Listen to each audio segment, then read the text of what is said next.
Endi men navbat. Ayting. Avvalo fakt, bu drama Koreyada chiqib tugatilgandan keyin taqiqlandi. Va drama oshpazlik bilan bog'liq. Savol berganmi? Hanbok, ramyon, oshpazlik. Qirolicha Chorin. Da? Hop, navbatdagi drama din va K-pop bilan bog'liq. Din? Din va K-pop. Aha. Bo'ldi. Eng zo'rini uni berdim. Anu, samoviy idol. Din deganingizga faqatgina shu, din yana. Hop. Shlyapa, park, maktab. Shlyapa. Afsun tovushlarimi? Qatdan topasiz. K-pop, idollar, sevgi. Qo'shnimiz Exo.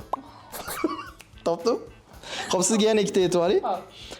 Qiz dugonasini o'rniga doim uchrashuvga chiqadigan bo'ladi, lekin bu safar uchrashuvga oxirigacha aytmam, birdan narsa yozib kelganman.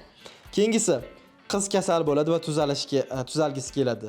Shunda hayotda bitta yigit paydo bo'ladi-da, uni hayotidagi asosiy qahramonga aylantirib, qizni ham davolab boradi. Falokat eshik qoqqan. Yo'q. Siz ovoz bergan drama bu. Qog'ozga ko'rib tashladim. Qiz kasal bo'ladi va tuzalgisi keladi. Shunda hayotda bir yigit paydo bo'ladi va uni ham tuzatadi va uni eng oldi insonga aylantiradi. Mashhur qiladimi? Yo, oldi insonga aylantiradi. Hozir yana aytsam topib olasiz.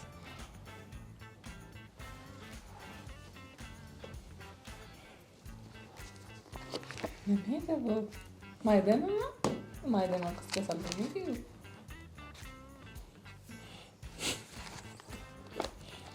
Topolmadim. Rostdan. Rostdan. Topolmadim. Esimga kelmayapti hozir.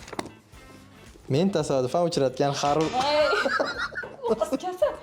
Kasalligiga urg'u beryapsiz. Nima ko'mik siyosiy. Topib olardingiz. Xo'p.